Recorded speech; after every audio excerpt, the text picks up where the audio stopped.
Cops assault elderly black man and leave him helpless. But then his military son arrives. The store lights buzzed softly as Elijah stepped in, his breath forming small clouds in the cold air. He greeted the cashier with a warm nod, setting a few items on the counter: soap, toothpaste, hand warmers, and a bag of sandwiches. "Back again, Mr. Cross?" The young woman smiled. "You know, these midnight runs might just wear you out." Elijah chuckled. His voice was calm, smooth, the kind that carried peace. "Can't help it," he said. "Some folks only come out when the world is quiet, and they need someone waiting for them." She scanned the items quickly, already knowing what he'd say. "You walking all the way down to the shelter again?" He nodded, pulling out a worn wallet. "Every night, same path, same mission." Outside, the street was nearly empty. Elijah zipped his coat tight and stepped into the cold grocery bag swinging gently at his sides. The road home was familiar, cracked. Sidewalks, dim streetlights, some houses newly renovated, others still boarded up. The city was changing, but not for everyone. As he turned down a side street, Elijah heard voices up ahead, sharp, nervous. He slowed down and saw two men, plainclothes, standing too close to a teenager backed against a brick wall. The boy looked, scared, hands up, eyes darting. "I told you," the teen stammered. "I didn't do anything. I just want to go home." One of the men stepped closer. "Then why'd you run?" Elijah stopped walking. His instincts, the same ones that led him to broken people in pews and park benches, pulled him forward. He carefully placed his bags by the streetlight and walked toward them. "Evening, gentlemen," he said in a calm, steady voice. "Everything okay here?" Both men turned quickly, one flashing a badge too fast to read. "Police business," he barked. "Keep moving." "I'm just concerned," Elijah said, slowing his pace. "The young man seems frightened. If this is official, maybe I can help smooth things out. I run the community center down on Washington." The boy's eyes lit up at Elijah's presence, like someone had finally seen him. But the officers weren't having it. "Sir," the shorter one stepped between them, "this doesn't concern you. Walk away." "I can't," Elijah replied quietly. "He's just a kid. I've known too many who ended up in the wrong place because no one stepped in." The taller one stepped closer, his tone sharp now. "You're interfering." "I'd like to see some ID," Elijah said, "and know what this young man is accused of." Silence fell for a moment. Then Elijah leaned slightly, whispered to the boy, "Run." The teen didn't hesitate. He bolted down the street. One officer cursed and lunged forward, but it was too late. "You just helped a suspect escape," the officer growled, spinning back toward Elijah. "He was scared," Elijah replied calmly. "You escalated the situation. What happened next was quick." One shoved him hard in the chest, and Elijah stumbled. Before he could catch his balance, his arm was twisted behind him. "You're under arrest. There's no need for—" But his words were cut off. The scene was quiet to the world, but loud in that alley. A scuffle, shouts, a struggle that no one would see, except for one man watching nearby, a phone raised just high enough to catch the truth. Then, silence again. Just the sound of footsteps walking away, and Elijah's bag still sitting neatly by the street lamp. The mountains were quiet, except for the wind. No cars, no people, just trees, cold air, and the sound of a man cleaning his old hunting rifle, like it was part of a daily ritual. Cameron had been living off the grid for years. No TV, no Wi-Fi, no visits, just him and silence. It wasn't peace he'd found, it was distance. Distance from everything he didn't want to face. That night, the silence was broken. His old satellite phone buzzed against the wooden table. He almost didn't check it. He usually didn't. Most people didn't even have this number anymore. but something about the way the sound cut through the air made him glance. One voicemail. Unknown number. He let it sit for a minute before pressing play. The voice was low. Careful. Serious. You don't know me, but I know your father. He's in the hospital. They almost killed him. If you want to see him, you'd better come now. Room 307, Riverside General. The message ended. No names, no details. But the silence that followed was louder than the voicemail. Cameron just sat there, still as stone, staring at the floor. For a few seconds, he didn't move. Then, without a word, he stood up, crossed the cabin, and opened a trunk he hadn't touched in years. Inside, unopened letters, all in the same handwriting. A photo, his father, smiling, with his arm around a teenage boy who used to be Cameron. Before the war, before everything changed, he didn't open the letters. He couldn't. Not yet. Instead, he pulled out a duffel bag from the corner, packed exactly what he needed, and left. No note, no hesitation. Just the sound of boots crunching through snow as he disappeared into the dark. Hours later, the hospital was cold and smelled like bleach. Cameron stood in the hallway, not used to so many eyes. Even dressed in regular jeans and a hoodie, you could tell he was military. It was in his posture, the way he scanned the room, quiet, sharp. A nurse passing by dropped a watering can. She looked up, her eyes widening. Cameron Cross, she whispered. I didn't think you'd ever come back. He gave a small nod but didn't stop walking. He didn't want to talk about the past. Not yet. Room 307. He stood outside the door for a long second. The handle felt heavier than it should have. When he pushed it open, what he saw knocked the air out of his lungs. His father, Elijah, lay still, connected to machines that beeped, in soft, steady rhythms. His face was swollen, bruised, and pale. Tubes in his nose, bandages wrapped across his ribs. For a long time, Cameron didn't speak. He just stood at the edge of the room, watching the rise and fall of his father's chest, alive, but barely. He sat in the chair by the bed, body still stiff, back straight like he was standing at attention. I don't even know if you can hear me, he said softly. But I'm here. His voice cracked. He wasn't used to talking. Not anymore.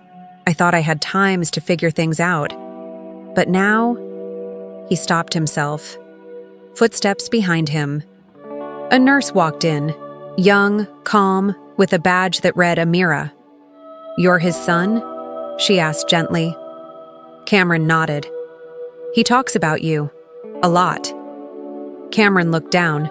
He'd never say it out loud, she added. But he kept all your letters. The ones you never sent. She pulled something from her pocket, a small USB drive. My cousin works at a shop near the alley. He filmed everything. What happened that night? It wasn't right. Cameron looked at the drive but didn't take it yet. The police report says your dad was interfering. But the video shows something different. It shows he stepped in to help a kid, and they punished him for it. Amira paused, her voice dropping. He didn't deserve this. Cameron finally took the USB, his fingers closing around it like it was a weapon. He's still the man I remember, she said quietly, even now. As Amira left the room, Cameron turned back to the man in the bed. You always showed up for people, he whispered. Guess it's my turn now. Outside the hospital, the city moved like nothing had happened. But inside that quiet room, something had shifted. The silent sun had returned, and the people who had hurt his father would soon find out he wasn't the same kid who left. Cameron stood outside the hospital for a long time, just watching the street. Same city, but not the same. The streets were familiar, but not friendly. Buildings that once had kids playing outside now stood silent, windows replaced with security, glass. Where small businesses used to sit, there were now new apartments. Luxury ones, built too fast and too clean to belong here. He walked, just like his father used to, block after block. Old memories clung to corners of buildings. The schoolyard where he learned to ride a bike. The empty lot where they used to play basketball with a rim made from a rusted shopping cart.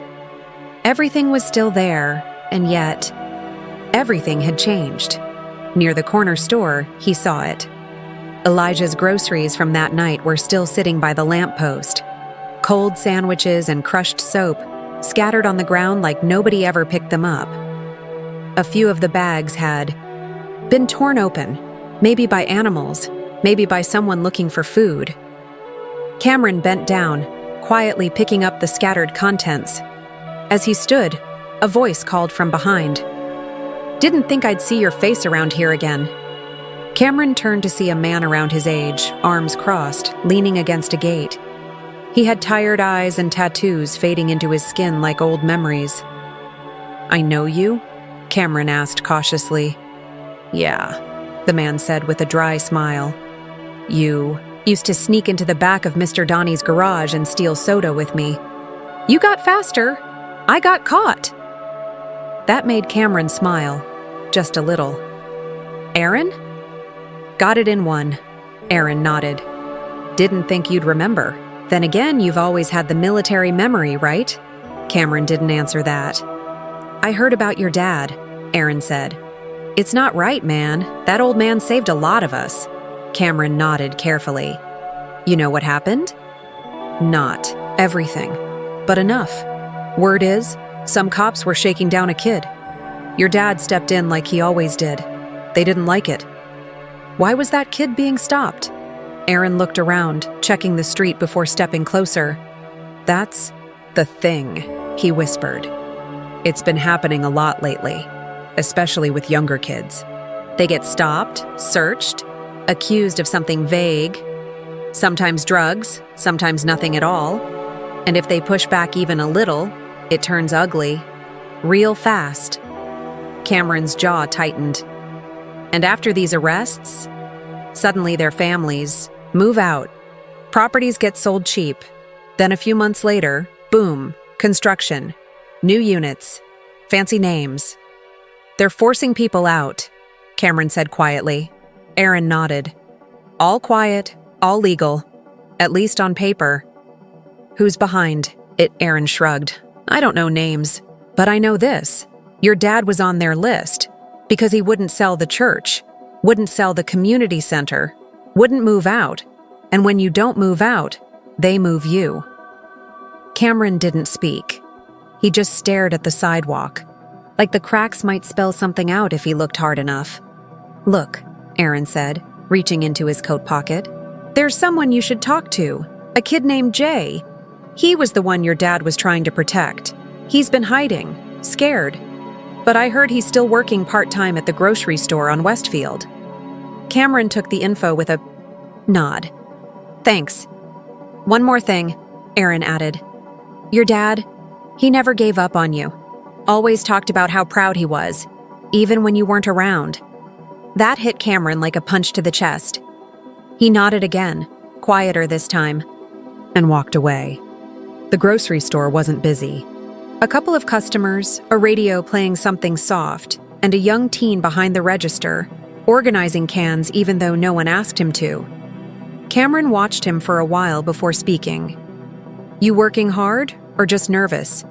The boy flinched, turned fast. His eyes looked for the exit. "I'm not a cop," Cameron said calmly. "I'm Elijah's son." The boy froze. "You're him?" he asked. "I'm here because you matter," Cameron said. "Because my father thought you were worth stepping in for." The boy looked down. "I ran. I left him there. I didn't even call for help." "He told you to run, didn't he?" "Yeah." "Then you did the right thing." The boy finally looked him in the eyes. "Why are you doing this?" Cameron thought for a moment. Then he answered, "Because someone needs to stand where he stood. And this time, I'm not walking away." The hallway outside Elijah's hospital room was quiet. Again, machines beeped in steady rhythm behind the door.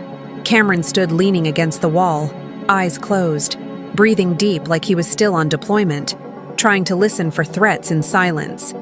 But the next sound wasn't danger. It was footsteps, familiar ones.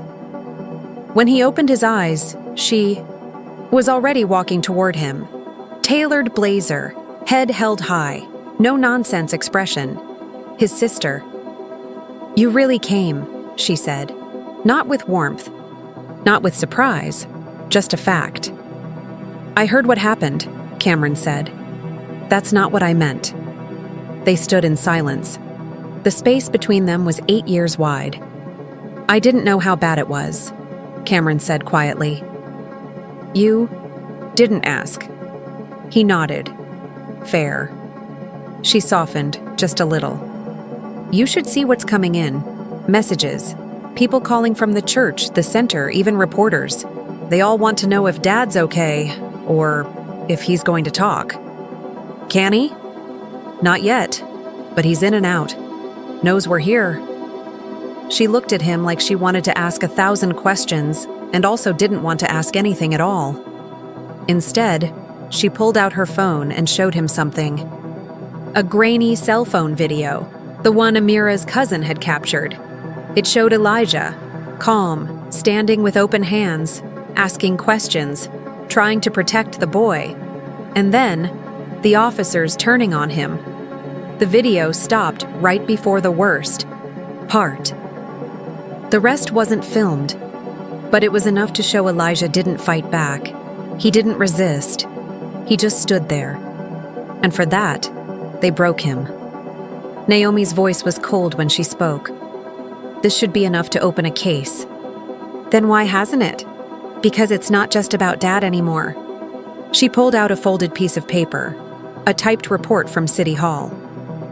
"There's a developer buying up land in this neighborhood, Urban Vista Holdings. Every place they've tried to buy that's resisted ends up with a police incident. Suspicious fires, code violations." Cameron stared at the paper. "They made an offer for the church and the community center 3 months ago," Naomi continued. "Dad turned them down, twice." "Did he say anything to you about it?" She hesitated. "No, but he did send me a strange message about a week ago.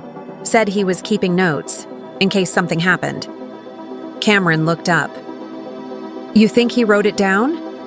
"If I know Dad, yeah. And if he did, it's hidden somewhere safe."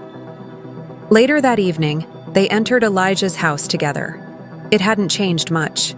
The same wall of framed photos, the same bookshelf, sagging under the weight of old theology books and community papers. It smelled like memories.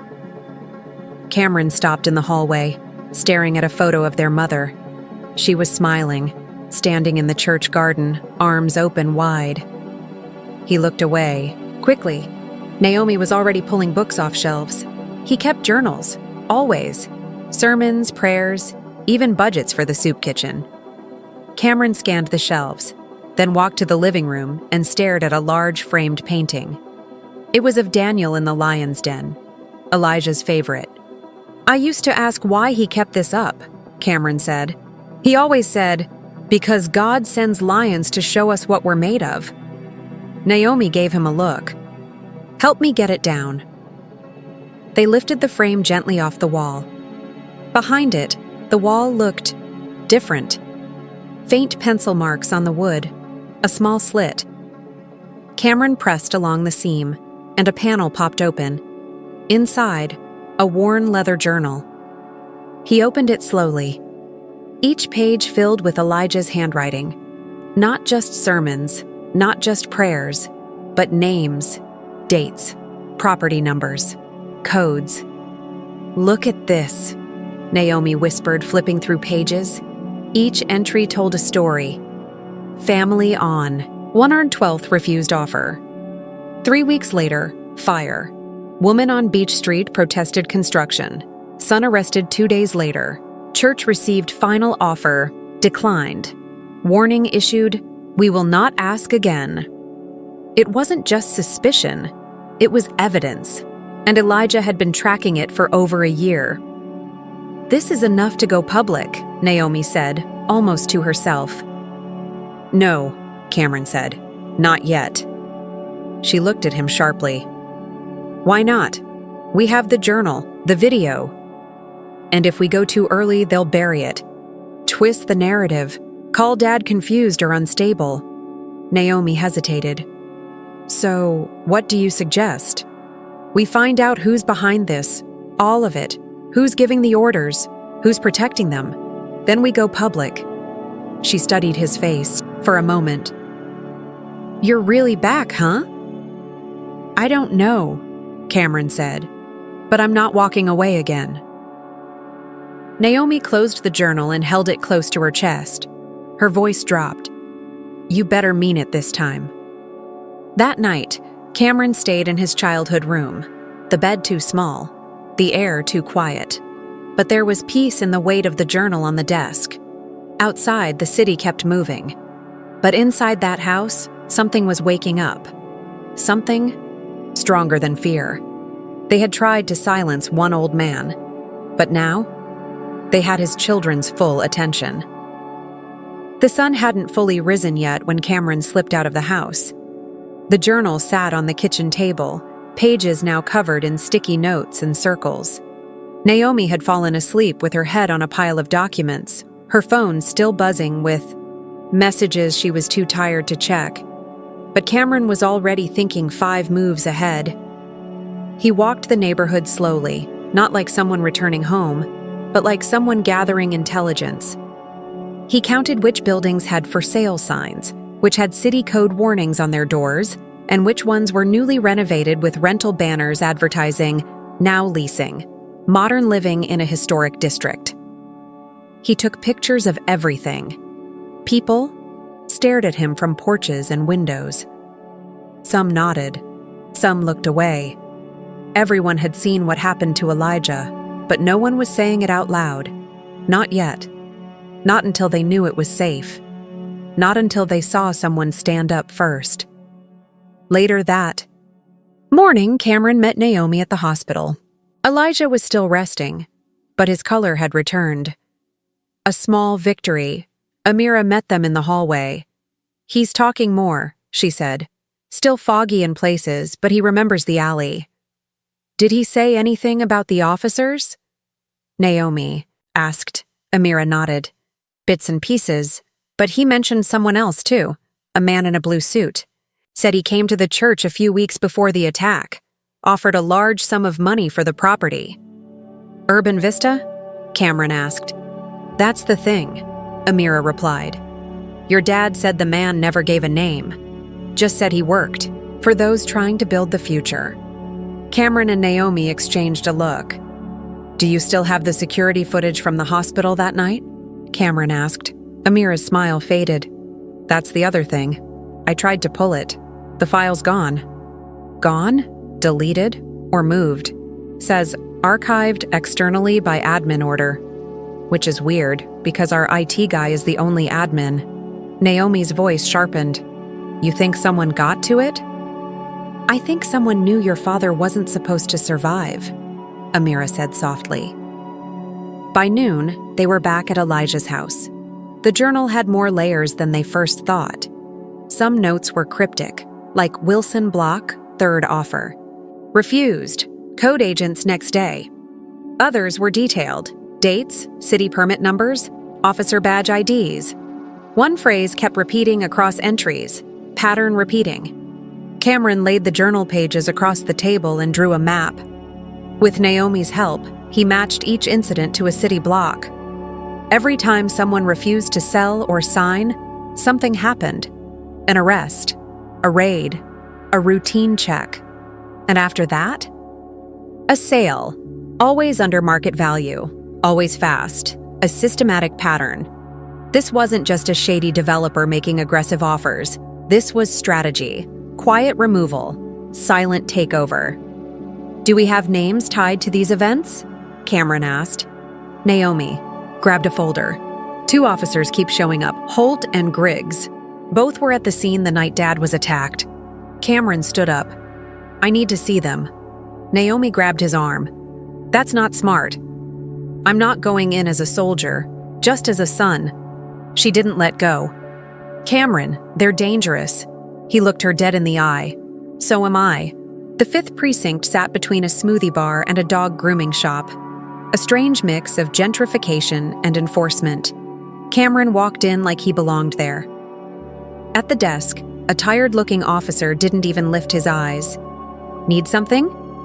"I'm here about Elijah Cross. He was brought in last week." "Can't give info on active cases. You can file a request." Before he finished, a door opened.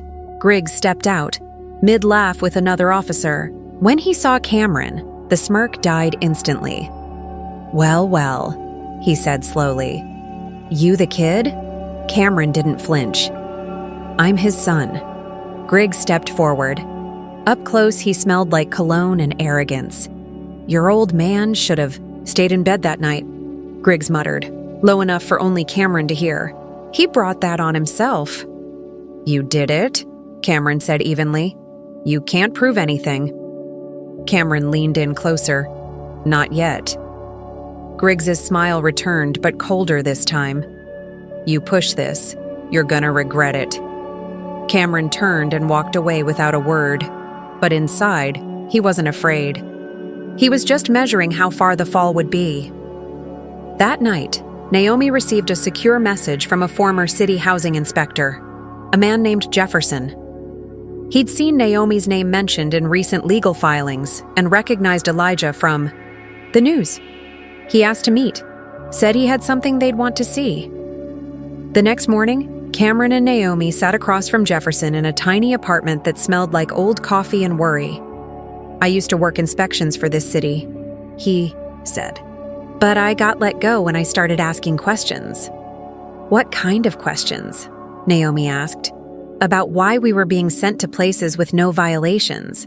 About why we were suddenly finding mold in buildings that had just passed inspection." He pulled out a folder. Inside were copies of city orders, photos of buildings, and a printed email.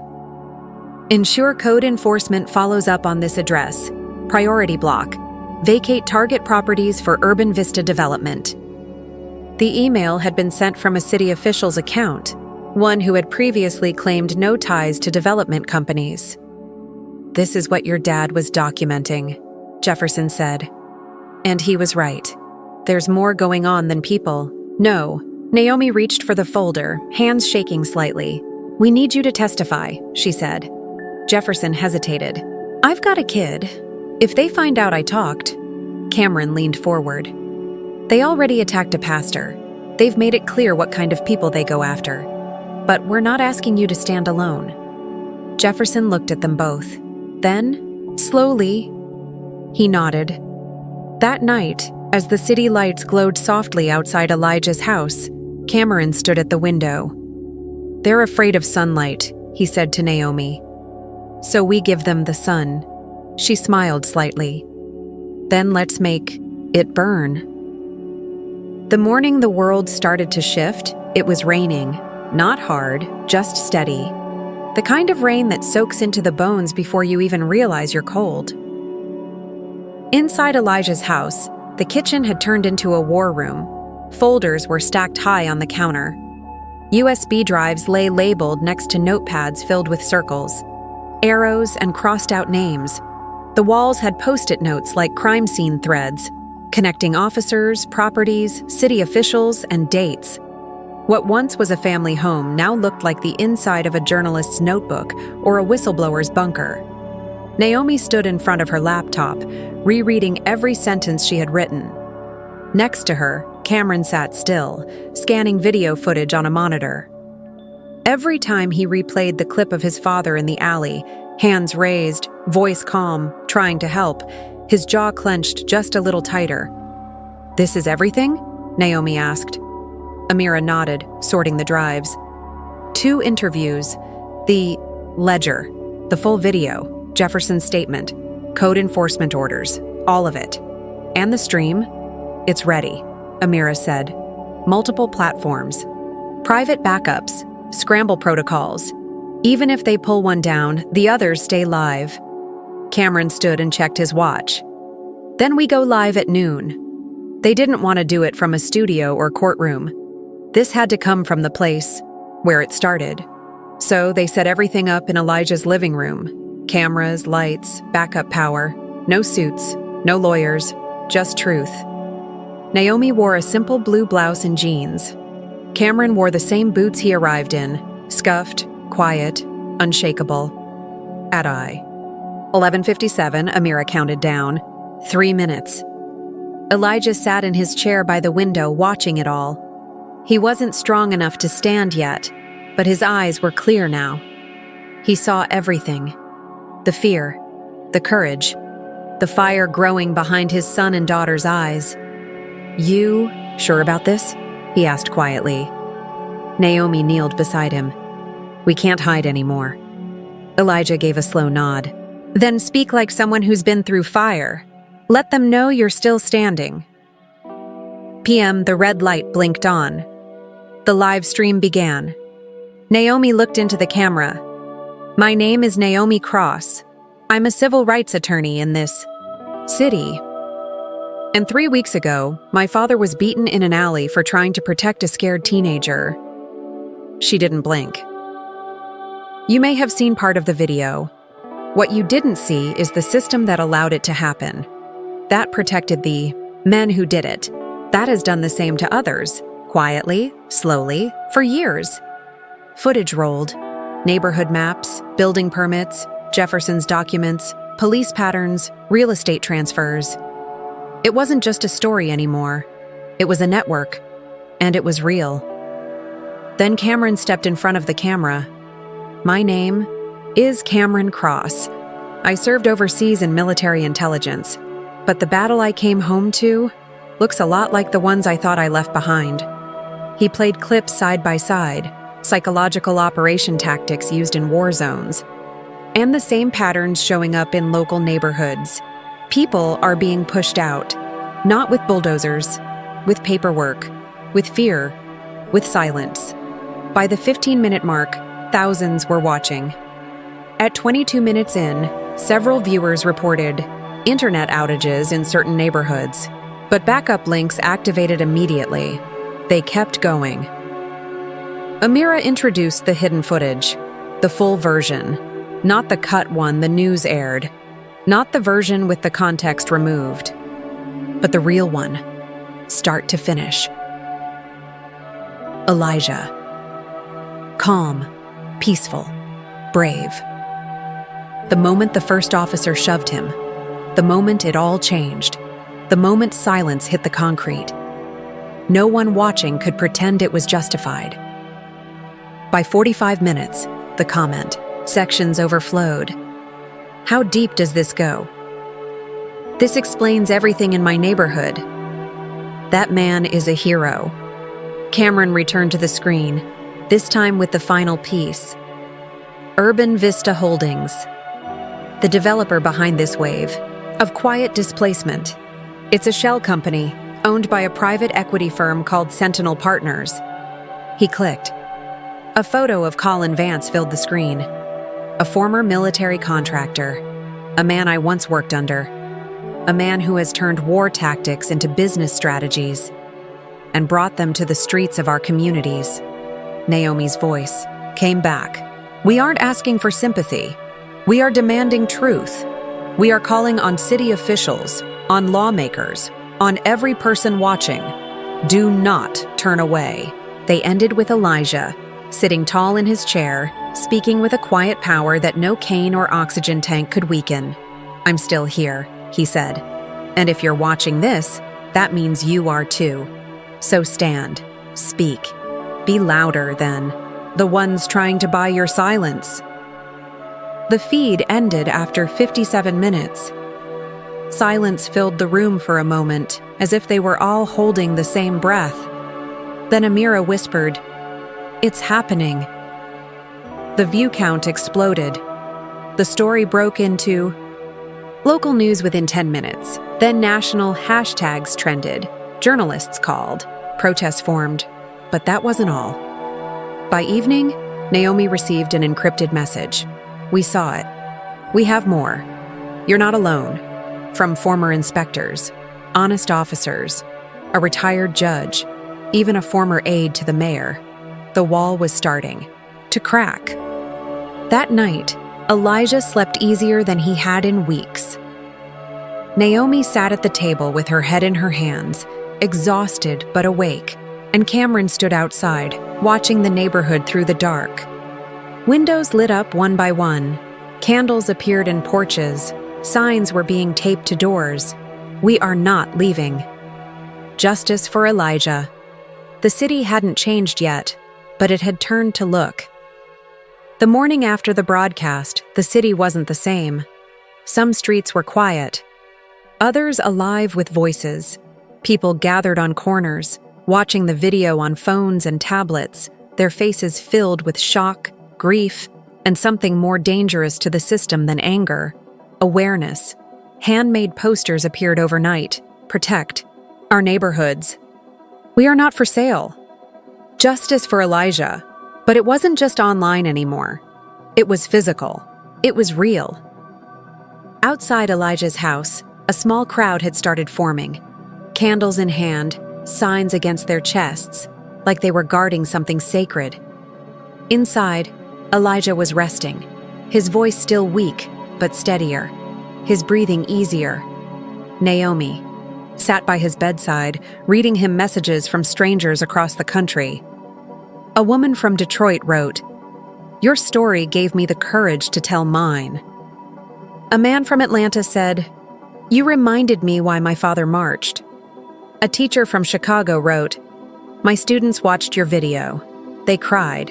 Then they wrote essays." Elijah smiled faintly. "Then we've already won."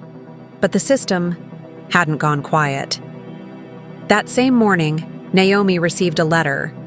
A formal ethics complaint had been filed against her. Anonymous, serious, designed to silence. She paced the kitchen, fists clenched.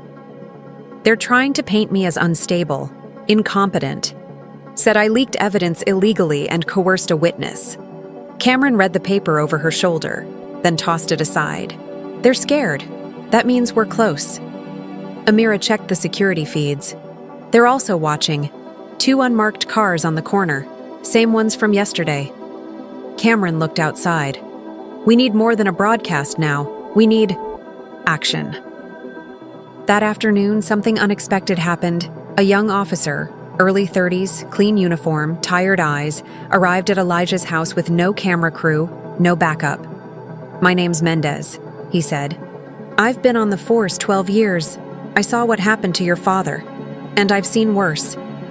But I stayed quiet." "Why are you here now?" Naomi asked. Mendez pulled a flash drive from his pocket.